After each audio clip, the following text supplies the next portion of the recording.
Hello, dear students.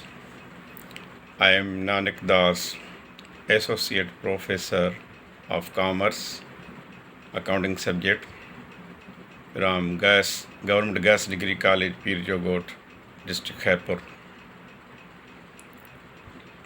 Today we will learn what is bank reconciliation statement, how it is prepared and why it is prepared.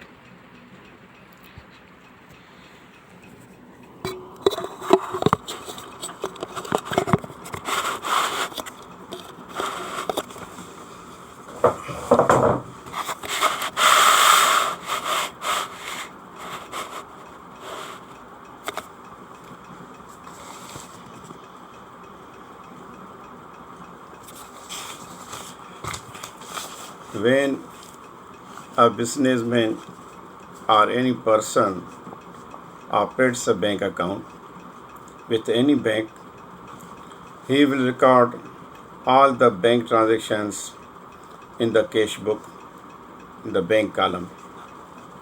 Whatever he deposited or whatever he withdraws from bank. जब भी कोई शख्स या कारोबारी आदमी bank account खुलवाएगा तो जो कुछ भी बैंक में डिपॉजिट कराएगा या कोई रकम ड्रा करेगा तो उसका हिसाब किताब अपने पास रखेगा। उसके लिए एक कैश बुक बनाया जाता है, उसमें एक बैंक का कॉलम होता है, उसमें वो सारी ट्रांजैक्शन रिकॉर्ड करता है और मोस्टली हर महीने की आखिरी तारीख को बैलेंस निकालता है कि कितना बैलेंस हमारे बैंक अकाउंट में है। Similarly, at the same time, the bank also maintain the record of that account.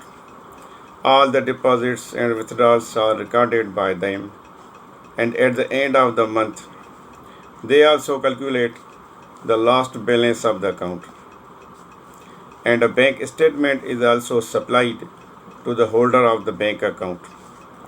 उसको हम पासबुक भी कहते हैं। After getting bank statement, the holder of account will tally the balance of cash book with the balance of bank statement, which are mostly disagree with each other due to some reasons. हालांकि एक ही account है और दो जगह maintain हो रहा है, but balance एक जैसा नहीं होता है, तो इसकी वजूहत होती हैं। Let us know the causes of disagreement between two balances of same bank account.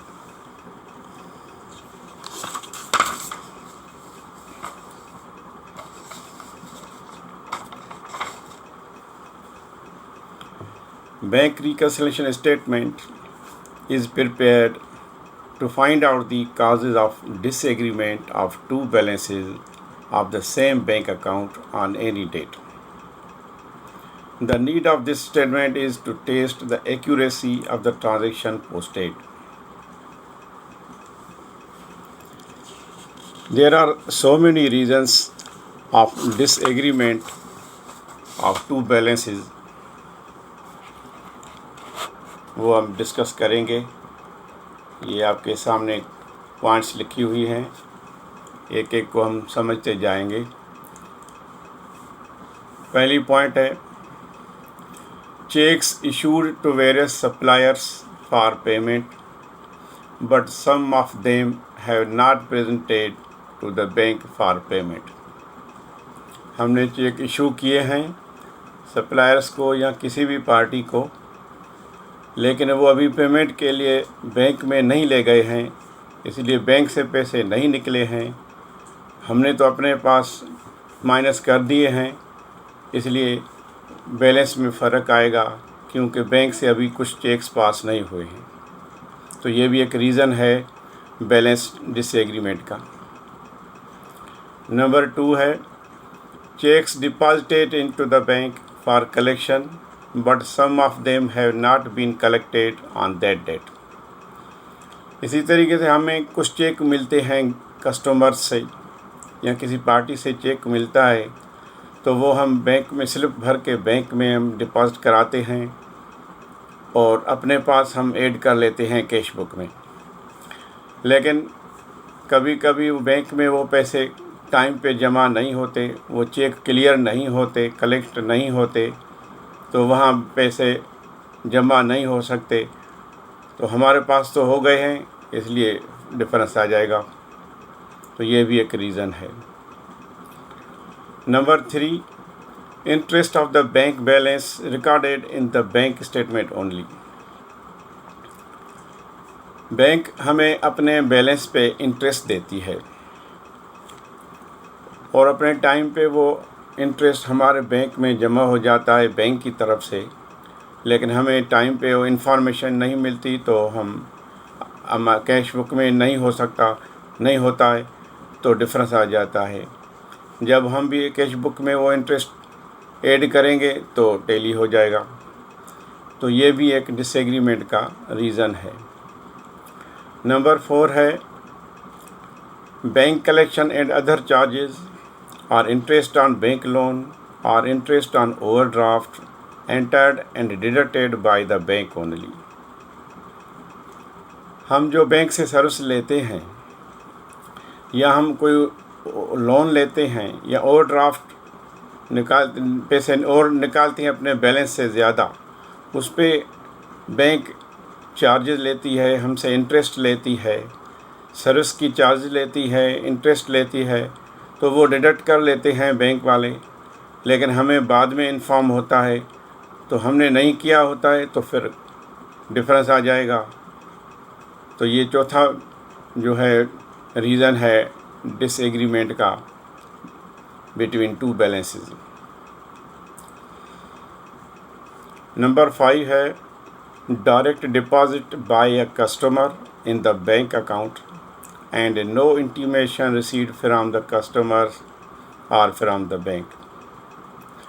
कभी कभी हमारे जो ग्राहक होते हैं, कस्टमर जो होते हैं, उनके ऊपर हमारा पैसा होता है, तो वो डायरेक्टली हमारे अकाउंट में डिपॉजिट करा के ले जाते हैं और हमें देर से इन्फॉर्म होता है। टाइम पे बैंक वालों की तरफ से या उस कस्टमर की तरफ से हमें कोई इंटीमेशन नहीं मिलता, तो इसलिए हमने नहीं किया होता है और बैंक में वो डिपॉजिट हो चुका है, तो भी बैलेंस में फ़र्क आ जाएगा। Number 6, cheques issued for any payment but not recorded in the cash book. Cheques issue किए हैं पेमेंट के लिए, वो पेमेंट भी हो गई होगी, लेकिन गलती से हमने कैश बुक में रिकॉर्ड नहीं किया है, तो फ़र्क आ जाएगा। हमने डिडक्ट ही नहीं किया है और बैंक से पेमेंट हो गई है, तो ये भी एक रीज़न है डिसएग्रीमेंट का। नंबर 7 है wrong posting of figures by the bank in the account. कभी कभार कोई चेक हम भेजते हैं तो उसकी फ़िगर गलत इंटर हो जाती है बैंक वालों से, तो फ़र्क आ जाता है। फॉर एग्ज़ाम्पल, हमने 540 का चेक भेजा है, बैंक वालों ने 450 का कर दिया, डिजिट इधर उधर कर दिया, तो डिफरेंस आ जाएगा। इसी तरीके से हमारे पास नंबर 8 है जो कैश बुक में हम पोस्टिंग करते हैं, उसमें भी कभी कभी गलती से फिगर गलत हो जाती है। 609 की बजाय 906 हो गई, तो फ़र्क हो गया। तो इसी तरीके से बहुत से और भी रीज़न हो सकते हैं जिसकी वजह से बैलेंसेस में एग्रीमेंट नहीं होता और डिसएग्री होते हैं। तो इनके लिए, इनको सेट करने के लिए, दुरुस्त करने के लिए हम बैंक रिकन्सिलेशन स्टेटमेंट बनाते हैं। आइए हम एक क्वेश्चन सॉल्व करेंगे जो हमने लिया है अकाउंटिंग की किताब बीकॉम पार्ट 1 की। राइटर है M.A. रऊफ बेग।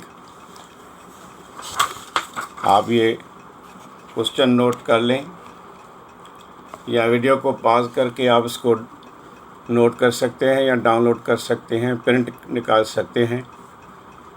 इन क्वेश्चन को पहले पढ़ लेते हैं कि क्या क्या हुआ है The accountant of Shahami and Company has extracted the following data from its cash book bank column and its bank statement on February 28, 1996. ये कंपनी का एक अकाउंटेंट है, उसने ये हमें इंफॉर्मेशन दी है फरवरी महीने के लिए। नंबर 1 है balance as per cash book है 14,950 और बैंक स्टेटमेंट जो हमें मिली है बैंक की तरफ से उसमें बैलेंस दिखाया गया है 15,462। अब एक ही अकाउंट है, दो जगह मेंटेन हो रहा है रिकॉर्ड, लेकिन दोनों के बैलेंसेस में फ़र्क है। तो इनके लिए जो रीज़न्स हैं वो हमें दिए गए हैं। क्या क्या चीज़ें रह गई हैं वो हमें करनी है, अकाउंट फॉर करनी है, तो फिर करेक्टेड बैलेंस हमें मालूम करना है। क्या क्या चीज़ें हैं? नंबर 3 है last day deposit not shown in the bank statement ₹1520। आखिरी तारीख को हमने पैसे जमा कराए 1520 रुपये, लेकिन वो बैंक स्टेटमेंट में अभी शो नहीं हुए हैं, यानी कि देर से उन्होंने किया है, हमने अपने पास कर लिए हैं, तो डिफरेंस आया होगा। नंबर 4 है अनक्लियर्ड चेक्स ₹458। हमने चेक डिपॉजिट किए हैं, उसमें से 458 के चेक क्लियर नहीं हुए हैं, कलेक्ट नहीं हुए हैं, तो वो उसमें जमा नहीं हुए हैं, तो इसलिए फ़र्क आया होगा। 5 है अनप्रेजेंटेड चेक्स ₹950। हमने जो चेक्स इशू किए थे पेमेंट के लिए, उनमें से 950 रुपये के चेक्स अभी बैंक में प्रेजेंट नहीं हुए हैं, पेमेंट नहीं हुई है, इसलिए हमारे पास तो डिडक्ट हो चुके हैं, लेकिन बैंक से अभी डिडक्ट नहीं हुए हैं, तो इसलिए फ़र्क आएगा, उसको सेट करना पड़ेगा। नंबर 6 है check number 0714 for ₹120 was deposited in the bank, but it was recorded by them as ₹210। हमने एक चेक डिपॉजिट कराया था बैंक में 120 रुपये का, लेकिन बैंक वालों ने गलती से 210 रुपये रिकॉर्ड कर लिए। 210 रुपये डिपॉजिट हो गए हमारे अकाउंट में 120 के बजाय, तो जो डिफरेंस है उन्होंने ज़्यादा ऐड किए हैं, तो उसके बैलेंस में से हमें माइनस करने पड़ेंगे। नंबर 7 है direct deposit by a customer in the bank was not recorded in the cash book ₹1500। कुछ कस्टमर क्या करते हैं कि हमारे जो उनके ऊपर पैसे होते हैं वो डायरेक्टली हमारे अकाउंट में जमा कर देते हैं, डिपॉजिट कर देते हैं, और हमें देर से मालूम होता है, बाद में इन्फॉर्म होता है। तो हमने अपने पास नहीं किए हैं, बैंक में हो गए हैं, तो वो हम अपने पास कैश बुक में ऐड कर देंगे, तो क्लियर इक्वल हो जाएगा। नंबर 8 है check deposited for ₹650 was recorded in the cash book as ₹560। एक चेक हमने डिपॉजिट कराया था बैंक में 650 का, और हमने अपने पास गलती से 560 रुपये लिख लिए हैं। बैंक में 650 जमा हो गए हैं, 650 का ही चेक था, किसी पार्टी ने दिया होगा, अब ये नहीं बताया है कहाँ से भी आया है, लेकिन हमने डिपॉजिट कराया है 650 रुपये का चेक, लेकिन हमने अपने पास 560 रुपये लिख लिए हैं, तो जो डिफरेंस होगा वो हमें फिर ऐड करना पड़ेगा, क्योंकि कम ऐड किया है तो फ़र्क आ गया, इसलिए हम जो डिफरेंस है वो कैश बुक के बैलेंस में ऐड करेंगे। नंबर 9 है bank service charges were not recorded in the cash book ₹100। Bank ने सर्विस चार्जेस लिए हैं हमसे, हमारे अकाउंट से डिडक्ट कर दिए हैं, लेकिन हमें बाद में इन्फॉर्म हुआ है तो हमने नहीं किया है, तो वो 100 रुपये हम अपने कैश बुक के बैलेंस से माइनस करेंगे। नंबर 10 है promissory note paid by bank was not recorded in the cash book ₹1040। एक नोट पेएबल था जो डायरेक्टली बैंक वालों ने पेमेंट कर दिया है, हमें बाद में इन्फॉर्म किया है। प्रॉमिसरी नोट होते हैं जिसको हम नोट पेएबल लिखते हैं अपने पास, वो बैंक से पेमेंट होते हैं और डायरेक्टली बैंक ने पेमेंट अदा कर दिया है, लेकिन हमने नहीं किया है, तो ये हमें अपने कैश बुक से माइनस करने पड़ेंगे। नंबर 11 डिविडेंड्स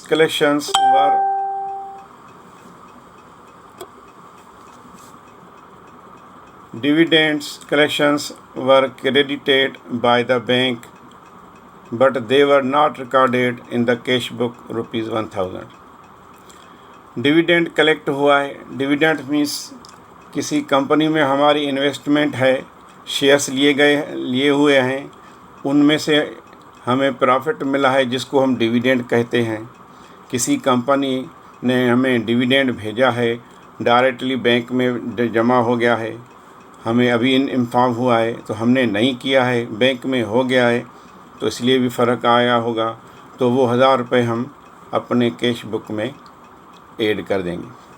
आइए अब प्रैक्टिकली हम इस पॉइंट्स को बैंक रिकन्सिलिएशन स्टेटमेंट बना के सेट करेंगे और करेक्टेड बैलेंस हम निकालेंगे।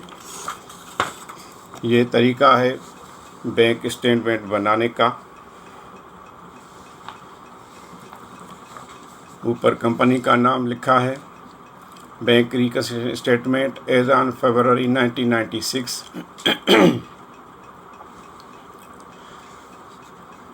बैलेंस पहले लिखना पड़ेगा कि कैश बुक में कितना है, बैंक स्टेटमेंट में कितना है, वो हमें दिया गया है, दोनों हमने लिखे हैं। कैश बुक में 14,950 है, बैंक स्टेटमेंट में जो बैंक से स्टेटमेंट आई है उसमें 15,462 रुपये लिखे हैं। तो फ़र्क क्यों है, ये पॉइंट्स हमें दी गई हैं, तो एक एक करके हम करते जाएंगे। पहली पॉइंट थी नंबर 3 है last date deposit not shown in the bank statement ₹1520। तो जो डिपॉजिट बैंक में हमने कराया था, हमने अपने पास ऐड कर दिया था, बैंक वालों ने नहीं किया है, तो बैंक स्टेटमेंट वाले बैलेंस में हम 1520 रुपये ऐड करेंगे। फ़िलहाल हम लिखते जाएंगे, बाद में प्लस माइनस करते जाएंगे। नंबर 4 पॉइंट पे आएंगे।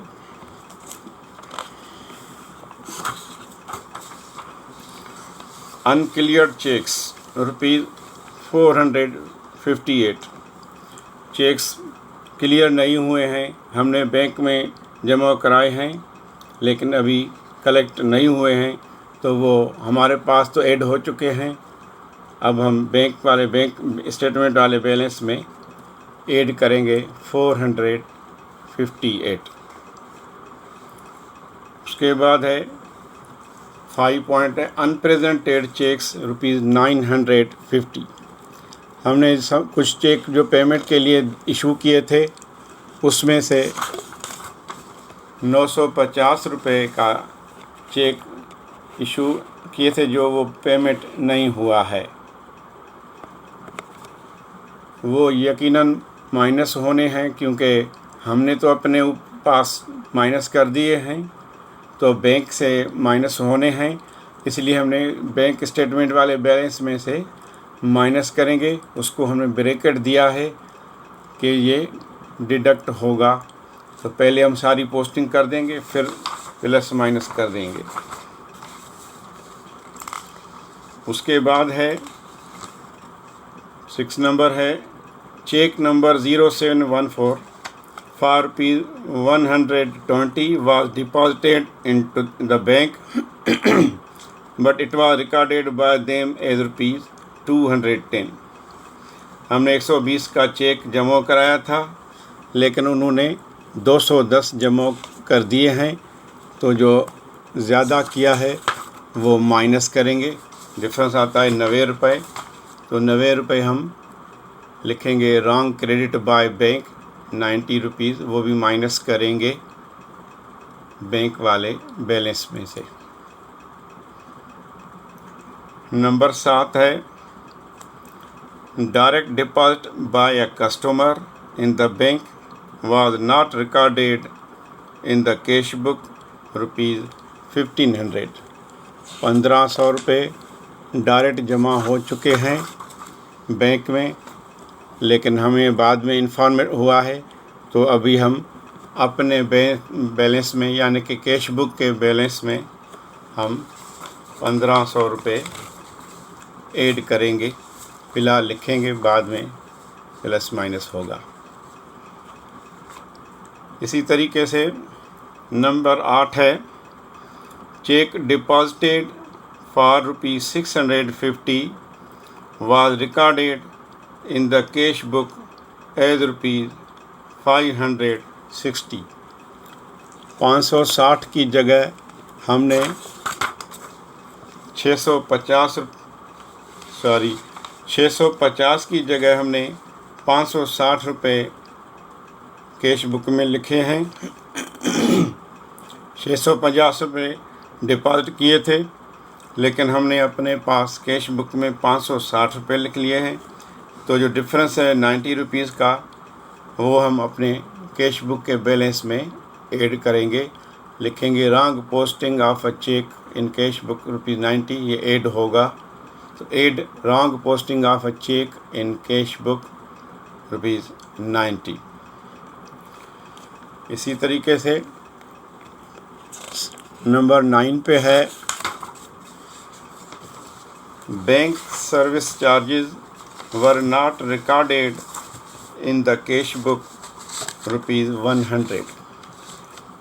बैंक की तरफ से 100 रुपये डिडक्ट किए गए हैं सर्विस चार्जेस के मध्य में, हमारे बैंक अकाउंट से डिडक्ट हो चुके हैं, लेकिन हमने अपने पास नहीं किया है।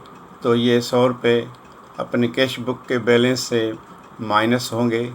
लिखेंगे लेस बैंक सर्विस चार्जेस ₹100।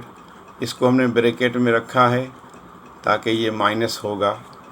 जो ब्रैकेट के बाहर हैं वो ऐड होंगे, जो ब्रैकेट में हैं वो माइनस होंगे। उसके बाद है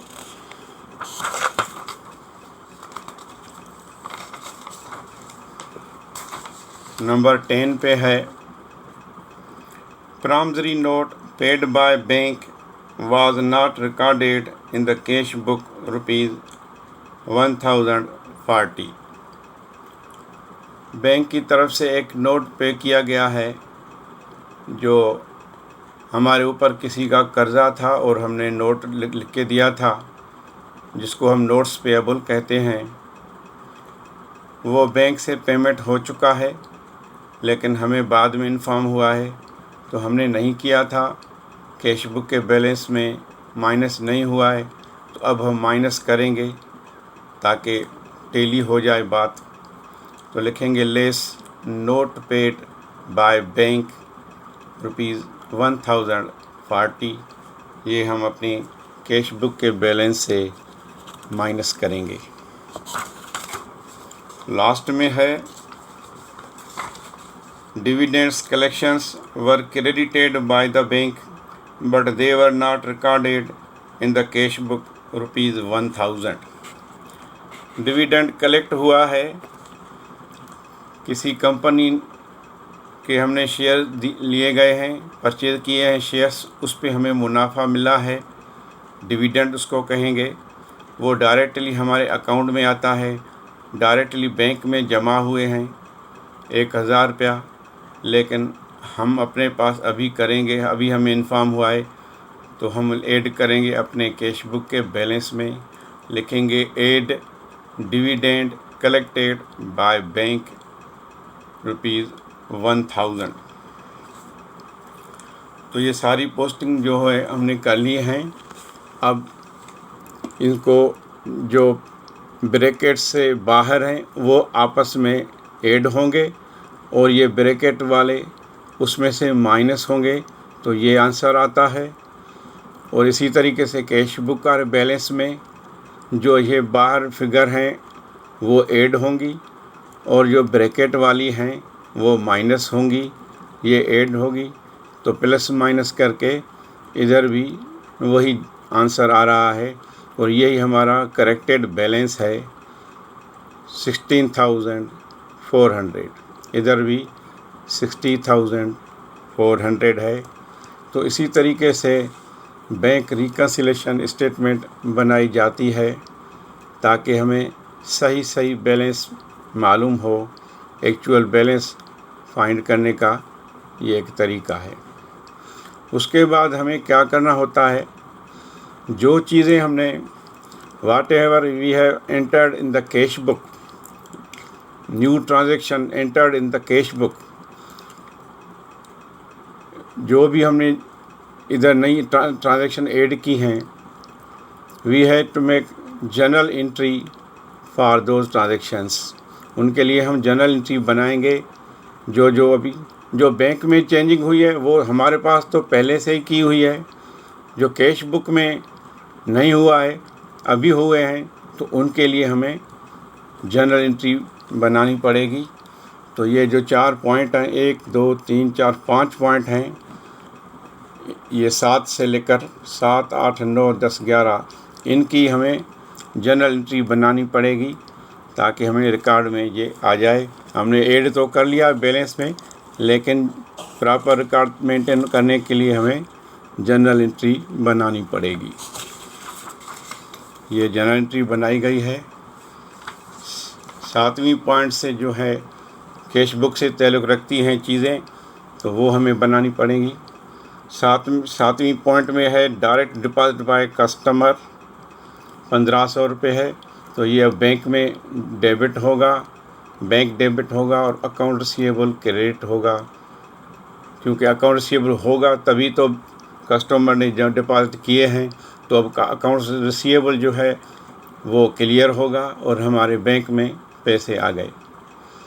8 पॉइंट ये है कि जो रॉन्ग पोस्टिंग की थी एक चेक की 90 रुपया फ़र्क था, अब वो एक साइड पे गलती हो गई है, तो हमने इसलिए बैंक में तो डेबिट किया है, क्रेडिट के लिए कुछ नहीं किया है उधर, तो ये सस्पेंस में जाएगा। आगे चल के बैलेंस शीट में ये सस्पेंस अकाउंट एडजस्ट होता है। 9 पॉइंट थी बैंक सर्विस चार्जेस 100 रुपये, तो ये हम एंट्री करेंगे। बैंक सर्विस चार्जेस 100 रुपये डेबिट में लिखेंगे क्योंकि ये एक्सपेंस है और बैंक से पैसे डिडक्ट हुए हैं, तो बैंक क्रेडिट होगा। बैंक क्रेडिट 100 रुपये, बैंक सर्विस चार्जेस डेबिट 100 रुपये। 10th पॉइंट थी नोट पेड बाय बैंक। अब नोट पेबल था पहले, तभी तो बैंक ने पेमेंट किया है, तो अब नोट पेबल पहले क्रेडिट में होगा, अब उसको डेबिट में लिखेंगे क्योंकि पेमेंट हो चुका है, लायबिलिटी क्लियर हो रही है, डिक्रीज़ हो रही है। तो नोट्स पेबल डेबिट में लिखेंगे 1040 रुपये और बैंक क्रेडिट करेंगे कि भाई बैंक से पैसे डिडक्ट हो गए। सिमिलरली 11 पॉइंट है डिविडेंड कलेक्टेड बाय बैंक। तो ये बैंक में हमारा इजाफा हुआ 1000 रुपये का, तो उसके लिए एंट्री करेंगे, बैंक डेबिट करेंगे। और ये हमारा रेवेन्यू है, डिविडेंड हमने कमाया है, हमारी इन्वेस्टमेंट थी कंपनी में, किसी कंपनी में, वहाँ से हमें प्रॉफिट मिला है डिविडेंड की सूरत में। तो मुनाफा जो होता है रेवेन्यू क्रेडिट में लिखा जाता है। तो डिविडेंड रेवेन्यू 1000 रुपये हमने क्रेडिट में लिखा है और बैंक डेबिट किया है 1000। उम्मीद है आपको समझ में आ गया होगा। इंशाल्लाह फिर मिलेंगे।